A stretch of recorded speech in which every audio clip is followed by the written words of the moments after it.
자, 오늘의 말씀의 제목은 반드시 심은 대로 거둡니다입니다. 심은 대로 거두게 하는 것은 여러분 만고불변의 진리입니다. 하나님이 정하신 이게 창조의 섭리인 것입니다. 우리 옛날 어른들도 말씀했잖아요. 콩 심은 데 콩 나고 팥 심은 데 팥 난다. 네, 그래요. 이 세상은 심은 대로 거두어지는 세상입니다. 지난 수요일 날 우리 국회의원 뽑는 여러분 투표 다 하셨잖아요. 네, 이제 국회의원 선출한 총선이 끝나고 정치판이 새롭게 짜여지고 있습니다. 여러분, 정치가 제대로 되어야 백성들이 편안히 살 수 있고 안보도 튼튼히 할 수 있고 청년들의 실업도 줄일 수가 있고 그리고 통일도 할 수가 있습니다. 그래서 우리는 정치가가 아니지만 정치에 관심을 가지지 않을 수가 없지요. 지금은 어려운 시대입니다.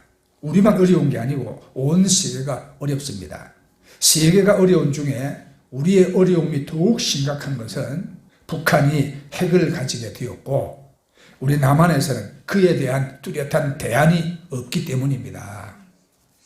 또 우리나라는 인구는 많은데 자원이 없는 나라입니다. 오로지 우리 국민들의 근면과 창의력을 바탕으로 해서 수출을 해서 먹고 사는 나라입니다. 그러므로 꼭 있어야 할 것이 안보와 경제를 튼튼히 할 정치적 지도력입니다. 국민들로부터 신뢰받는 정치가나 정당이 앞장서서 이러한 어려움을 극복해 나가야 하는 것입니다. 지난 수요일 치른 총선에서 여당이 참패를 했습니다. 야권이 친명이다 비명이다 이래서 여러분 분열된 상황에서 또 후보들의 저질스러운 막말 파동도 있었습니다. 그래서 여당이 꽤 선전할 것이다 그렇게 생각했는데 결과는 참패를 했어요. 그러면 여러분, 결과가 있으면 원인이 있지 않겠습니까? 그 원인이 여러분 무엇일까? 어느 주유소에 이런 글이 적혀 있는 것을 제가 수년 전에 보았습니다. 손님들이 다시 오지 않는 이유. 자, 1% 사망해서, 3% 이사가서, 5% 위치가 안 좋아서, 7% 휘발유 품질이 안 좋아서, 84% 직원 한 명이 보인 나쁜 태도 때문에. 여러분, 주유소도 손님이 오지 않는 이유를 알고 있는데 여당은 패배한 이유를 알고 있을까요? 우리가 정치는 오직 국민만 바라보고 국민만 두려워해야 하는데 정치의 본질을 망각하고 자기 사람만 챙기고 편드는 것을 국민들은 좋게 보지 아니했죠. 그래서 여당이든 야당이든 정치하면서 자기 의견에 꼭 맞는 사람들과만 정치한다는 것은 그건 바른 정치가 아니라고 생각합니다. 그런 정치는 국민들에게 실망을 주기 마련이고 그런 정치는 기껏해야 패거리 정치밖에 안 되지요. 정치는 포용력이라고 그래요. 포용력. 포용력이란 자신과 생각이나 의견이 다른 사람도 능히 품어줄 수 있는 마음이고 자기에게 반대하는 사람도 그가 나라를 걱정하는 마음에서 반대한다면 그것을 존중해 줄 수 있는 마음인 것입니다. 미국의 링컨 대통령은 대통령이 된 후에 자신을 그렇게 괴롭히고 모욕하던 정적을 국무장관에 앉혔습니다. 그러니까 링컨 주위의 동지들이 항의했죠. 대통령, 당신은 자존심도 없어? 그렇게 당신을 모욕하고 반대하던 사람을 정부의 중직에 왜 앉힙니까? 링컨이 이렇게 답했습니다. 내가 그 사람을 중용한 것은 그를 위해서가 아니라 나라를 위해서요. 나는 나라에 유익하다면 누구든지 중용하겠소. 이런 마음이 포용력 있는 정치인의 넓은 마음이지요. 그래서 우리나라 아이들도 할아버지 한자는 몰라도 아브라함 링컨은 다 알잖아요. 일본의 유명한 역사학자 시오노 나나미라는 여자분이 있어요.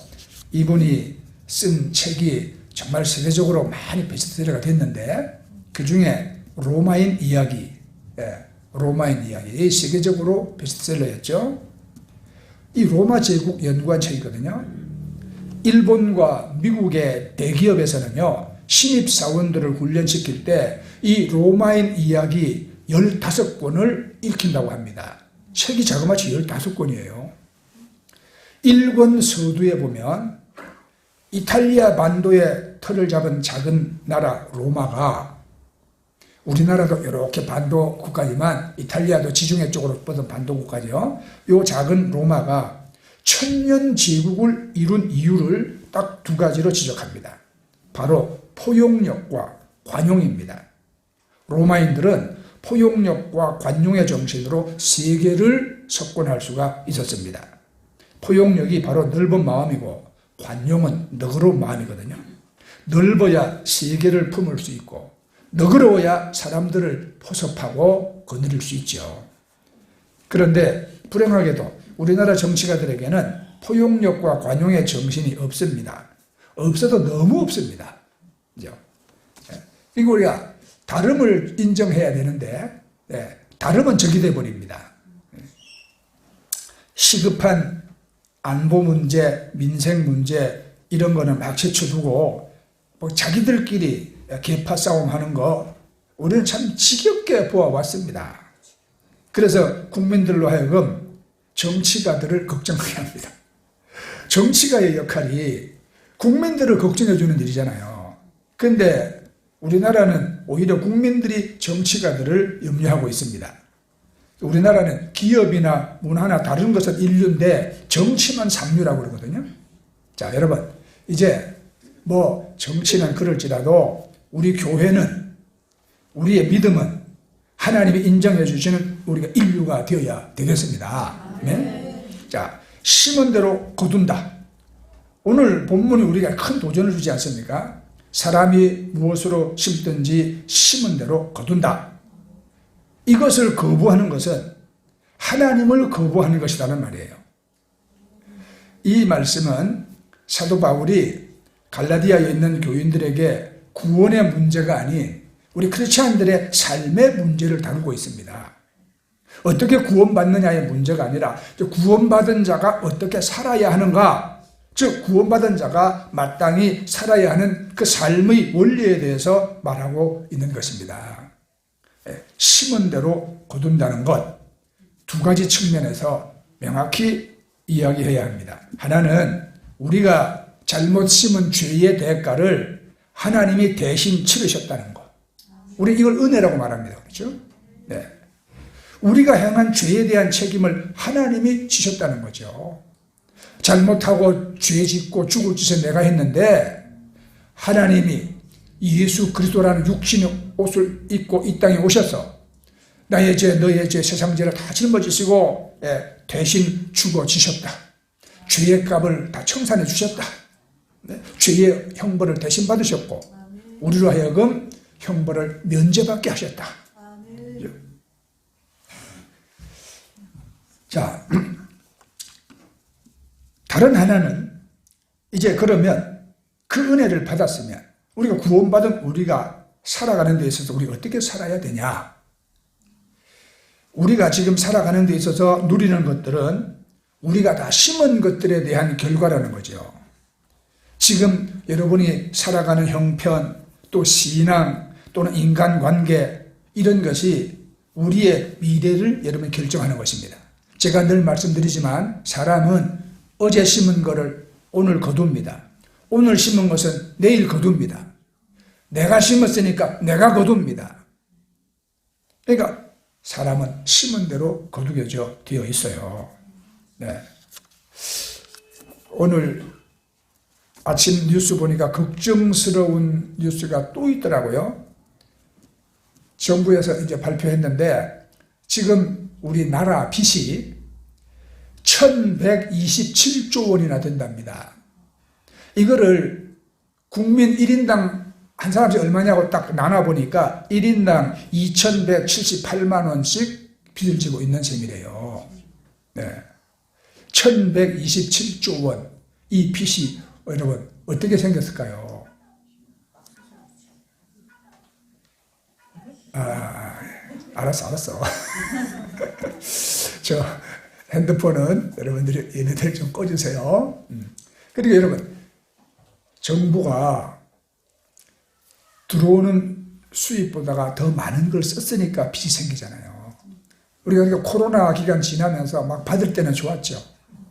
예. 너도 받고 나도 받고 받을 때는 좋았어요. 그게 다 빚이었어요, 여러분. 예. 나라 재원이 무한정 어디서 막 나오는 게 아니잖아요. 1127조 원이라는 빚을 졌어요.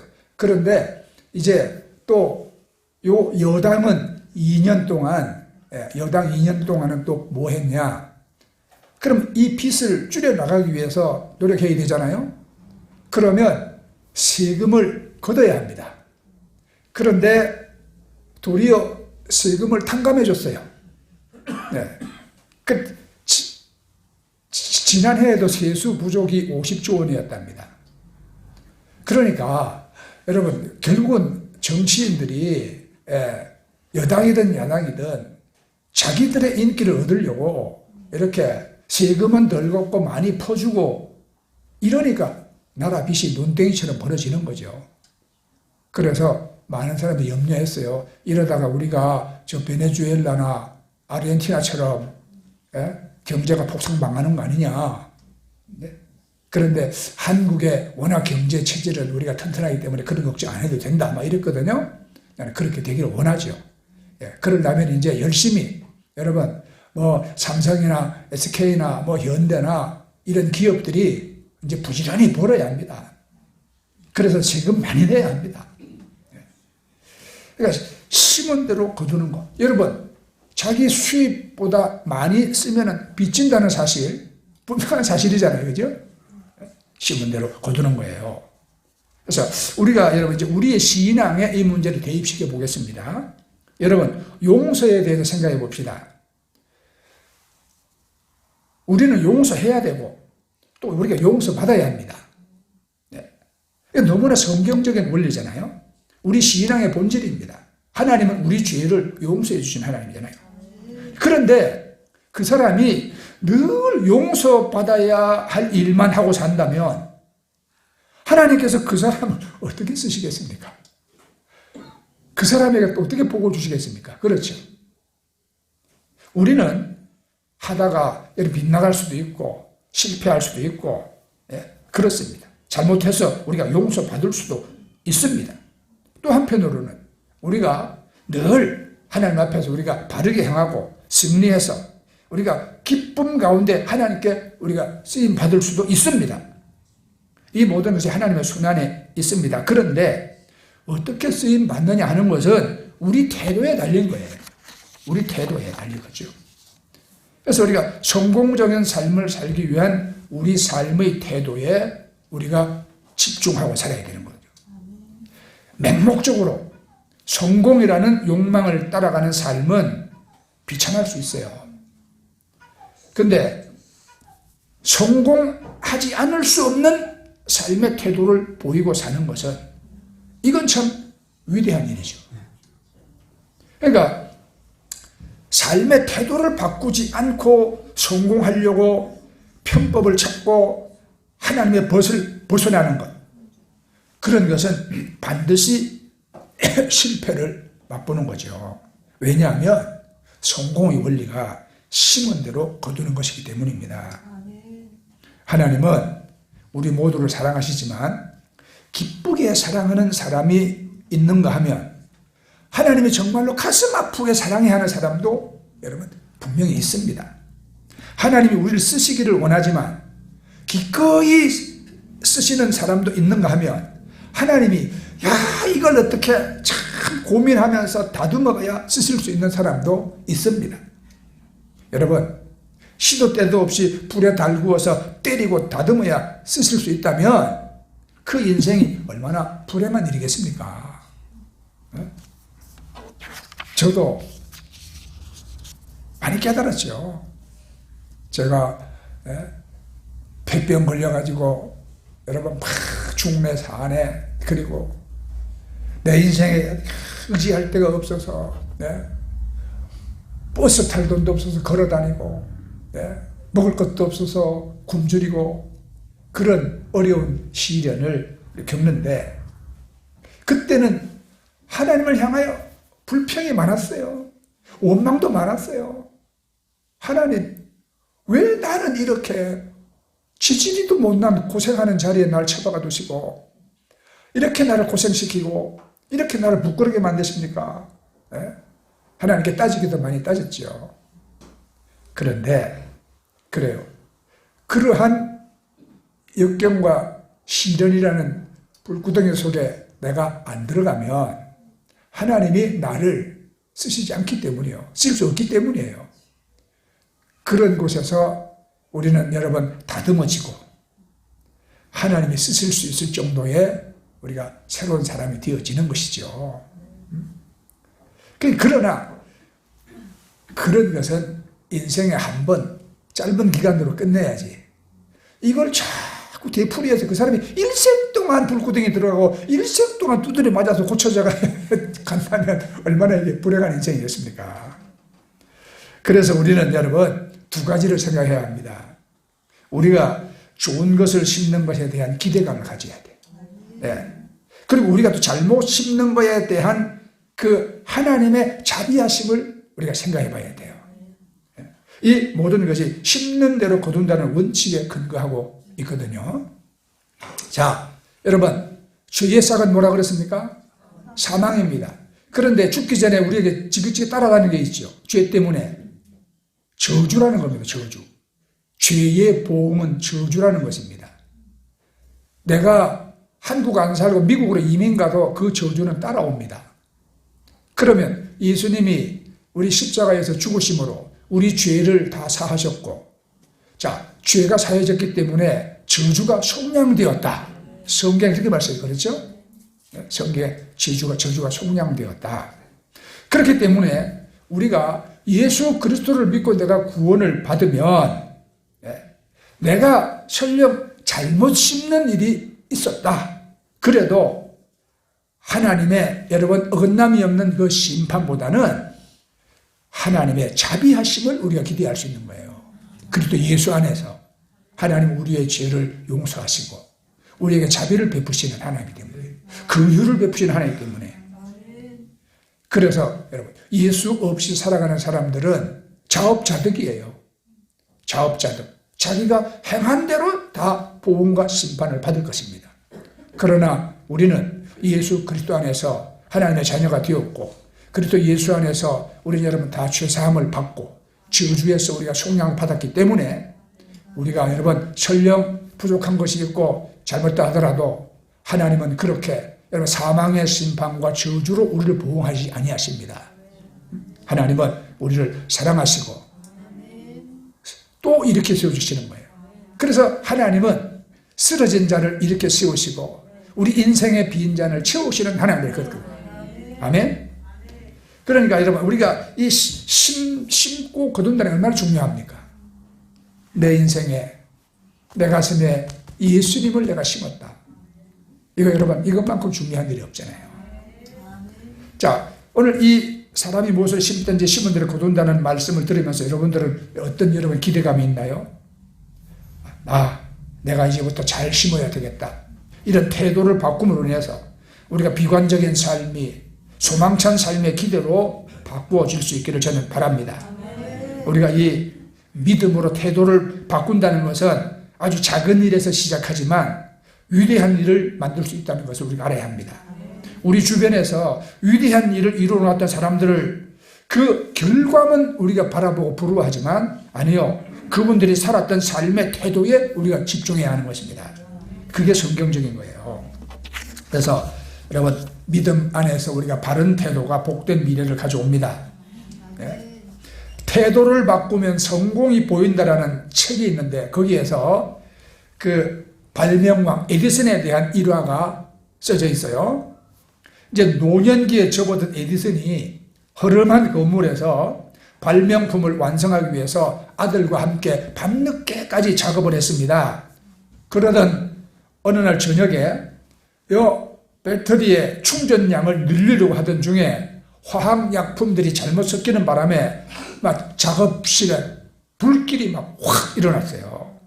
이 불길이 오래된 목조 건물 전체를 막 태우면서 공중으로 막 치솟는 거대한 불길로 변했습니다. 에디슨이 불길이 건물을 삼키는 걸 뚫어지게 쳐다보다가 아들한테 말했어요. 어서 가서 엄마 불러와라. 그랬어요. 왜요, 아버지? 그러니까 빨리 오셔서 불 구경하시라고 해라. 내 어머니는 작은 마을에서 자라서 이런 큰 불을 본 적이 없지. 거센 불길이 다 쓰러지고 난 다음에 재와 이제는 타다 남은 건물 뼈대만 남았을 때 에디슨이 아들한테 또 말합니다. 너 혹시 트랙터 모는 사람 알고 있니? 예, 있어요. 아버지, 근데 왜요? 이제 불이 꺼졌으니까 이제 다시 지어야지. 지금이 다시 시작할 때다. 에디슨에 대한 수없이 많은 일화가 전해집니다. 그런데 결국 다 공통점이 있습니다.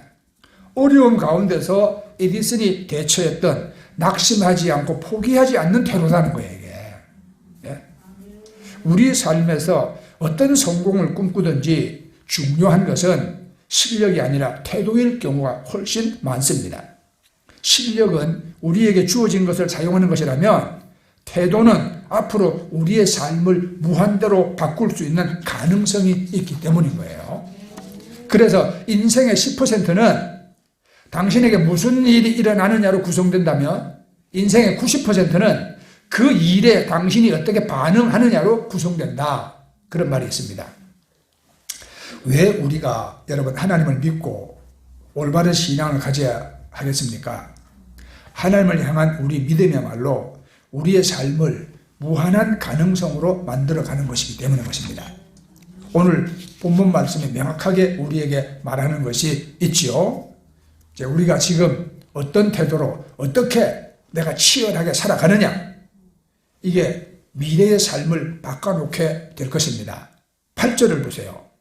자기 육체를 위하여 심는 자는 육체로부터 썩어질 것을 거두고 성령을 위하여 심는 자는 성령으로부터 영생을 거두리라. 네. 지금 여러분의 삶을 가만히 돌아보면서 무엇이 여러분의 육체를 위하여 심는 것인지 한번 여러분 생각해 보시기 바랍니다. 분명한 것은 육체를 위하여 심는 것은 썩어질 것으로 거두게 될 것이라는 사실입니다.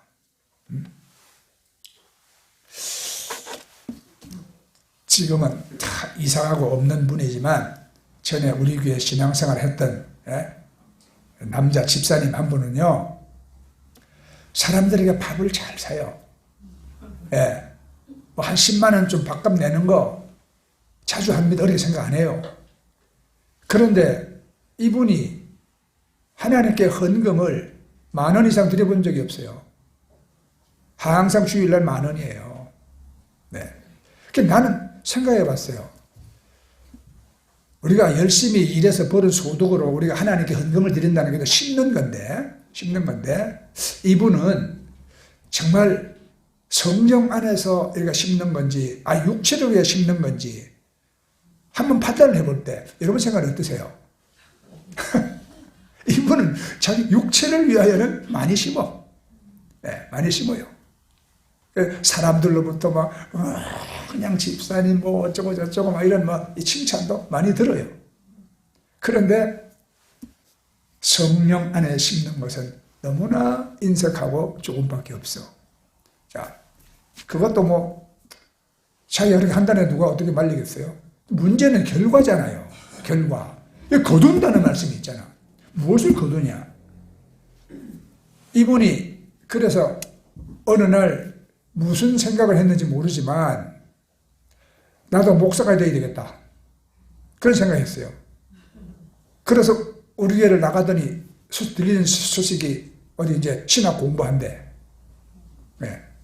그리고 자기 소원대로 목회자가 됐습니다. 그런데 성령 안에서 심은 게 없는 분이 여러분 뭘 거두겠습니까? 목회 성공했을까요? 네. 그런 목회가 되지도 않아요. 결국은 오랜 세월 동안 오랜 세월 동안 뭐 시간 보내고 물질 쓰고 뭐 이러고 고생만 하다가 포기해버리고 다시 세상 사람으로 돌아갔다는 사실. 우리가 여러분 육체를 위하여 심는 자는 육체로부터 썩어질 거두고 성령을 위하여 심는 자는 성령으로부터 영생을 거두리라. 이 말씀. 우리가 자기 야망을 이루고 더 높은 사회적 지위를 얻기 위해서 우리가 살아간다면 그 사람의 노력 여하에 따라서 원하는 결과를 혹시 얻게 될 수도 있겠지요. 이 세상에서. 여러분 입에 담기 부끄러운 음담패설을 부끄럼 없이 짓거리고 사기치고 거짓말을 수없이 해도 국회의원이 되는 세상입니다. 윤리를 짓밟고 도덕적이지도 않으면서도 여당이든 야당이든 서로 비방하고 서로 심판해야 된다고 여러분 외칩니다. 이 세상은 그래요. 예수님은 죄 없는 자가 돌을 던지라고 말씀하셨는데 우리 사회는 죄 많은 자들이 더 큰 소리로 심판을 외치는 그런 비틀어진 세상입니다. 그런 결과가 여러분 무엇일까요? 그거 어떤 것도 영원하지 못하고 다 사라져가는 것입니다. 이 세상에는 영원한 기업도 없고 영원한 정당도 없습니다. 영원한 여당도 없고 영원한 야당도 없습니다. 왜냐하면 그 모든 것이 다 세상적이기 때문이에요. 그러니까 여러분 제가 종종 마틴 루터 이야기 하잖아요. 왜냐하면 제가 독일을 자주 갔기 때문에 그렇거든요. 마틴 루터가 종교 개혁을 했던 그 장소, 그 정신은 지금도 살아서 수백 년이 흘러도 여러분 남아 있습니다. 사람들이 그것을 기념하고 그걸 배우려고 합니다. 자, 왜냐하면 하나님의 일, 성령의 역사는 여러분 계속되어지기 때문인 것이거든요. 자, 그래서 이제 우리가 이러한 여러분 왜곡되고 비틀어지고 가치관이 완전히 뒤집어진 그런 세상 속에 우리가 살아갈지라도 우리는 결론적으로 구절을 기억해야 합니다. 우리가 선을 행하되 낙심하지 말지니 포기하지 아니하면 때가 이름에 거두리라. 네. 우리 중에 선을 행하기 싫어하는 사람이 누가 있겠습니까? 문제는 선을 행하다가 낙심하는 것이요. 우리가 원하는 결과가 나타나지 않을 때 우리가 실망하지 않습니까? 실망은 우리 인생을 포기로 인도합니다. 그런데 성경은 뭐라 약속합니까? 포기하지 아니하면 때가 이름에 거두리라 그러죠. 그래서 어떤 분이 이렇게 힘차게 외치더라고. 포기는 배추 때나 쓰는 말이다. 네. 여러분 신앙은 때를 아는 것입니다. 때가 이름에 거두리라 그랬죠. 그 때를 알면 믿음과 확신이 찾아옵니다. 때가 되면 열매를 맺을 것이고 숨겨진 것이 드러나게 될 것입니다. 그러므로 자 우리는 낙심하지 말고 기도해야 합니다. 낙심하지 말고 전도해야 합니다. 포기하지 말고 선교해야 합니다. 포기하지 말고 더 나은 삶을 위해서 도전해 나가야 하는 것입니다.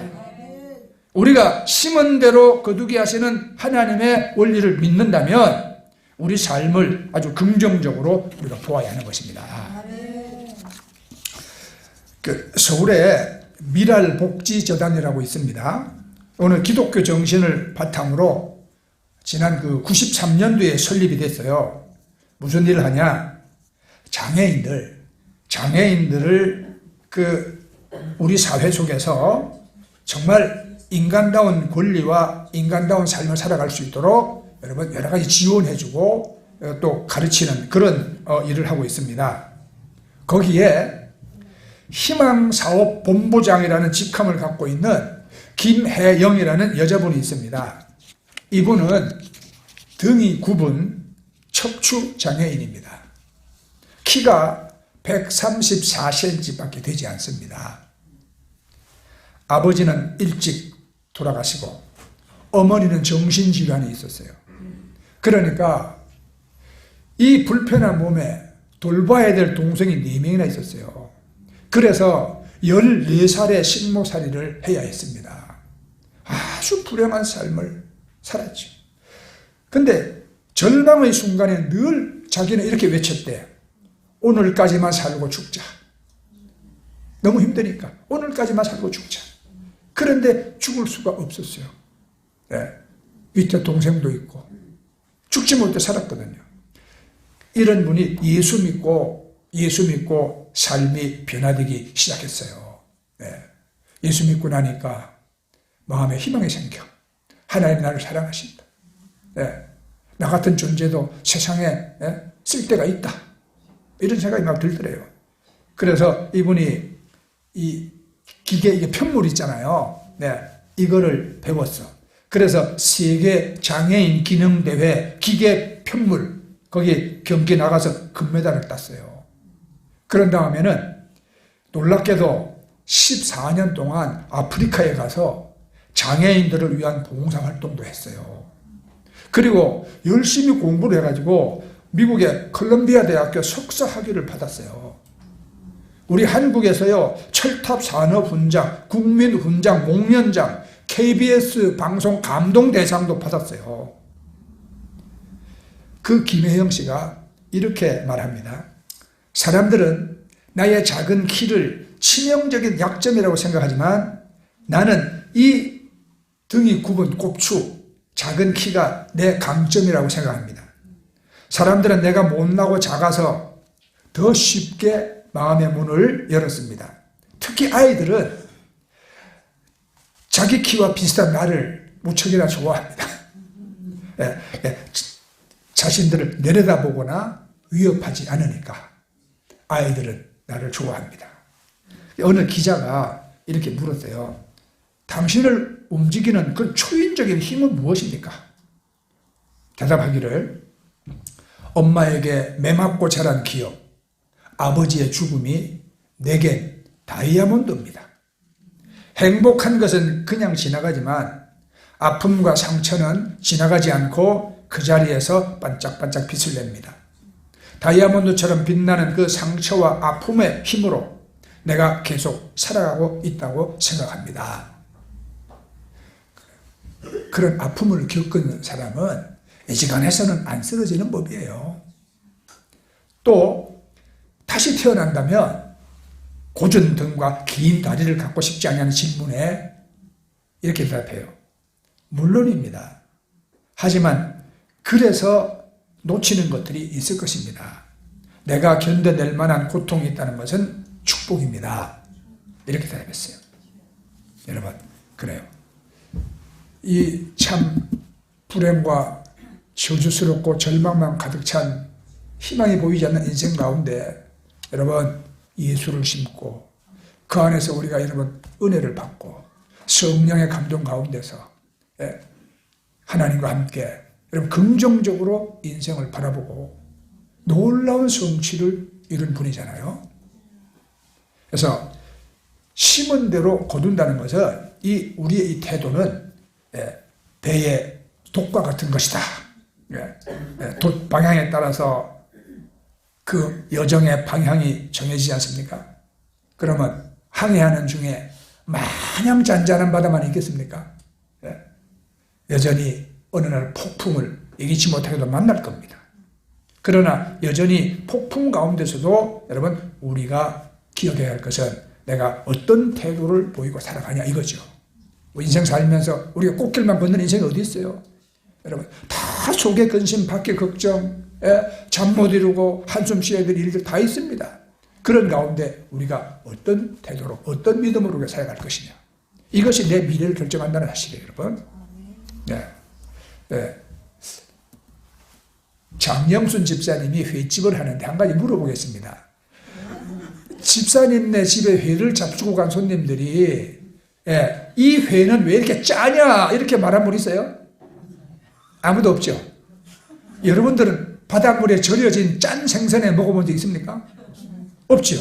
그러면 배추를 바닷물에 담가두면 절여지는데 물고기는 그렇게 짠 바닷속에서 어떻게 짠물이 들지 않습니까? 몰라. 근데 대답은 간단해. 하나님이 그렇게 만드신 거예요. 그렇죠? 바닷속에서도 짠물에 젖어지지 않도록 하나님이 만드셨죠. 종종 우리는 살아가면서 이 세상을 탓하잖아요. 이런 세상 속에서 우리가 어떻게 성령의 사람으로 살아갈 수 있냐. 이런 세상에서 우리가 어떻게 양처럼 순하게 사냐. 이런 세상에 우리가 어떻게 정직하게 사냐. 그죠? 저런 악독한 사람들 중에 우리가 어떻게 맨날 용서만 하고 살 수 있냐? 나도 한번 치고 받고 싶다. 이런 마음도 들죠. 네. 그런데 하나님은 우리가 그렇게 예수님답게 살 수 있다고 우리에게 말씀하십니다. 예수님 이 세상에서 어떻게 우리가 죄악에 절여지지 않는 태도로 사느냐 하는 것은 전적으로 우리에게 달린 문제예요. 우리에게 달린 문제. 여러분 마치겠습니다. 우리는 하나님 부르시는 그날까지 우리가 여러분 성령의 인도함 속에서 우리 믿음으로 삽시다. 네. 반드시 심은 대로 거둡니다. 반드시 심은 대로 거둬요. 그래서 여러분들은 여러분 성령 안에서 항상 주의 말씀을 기억하고 여러분 믿음으로 심고 다 영생과 축복을 거두시기를 우리 예수님 이름으로 축복합니다. 아멘. 네, 우리 찬양하겠습니다.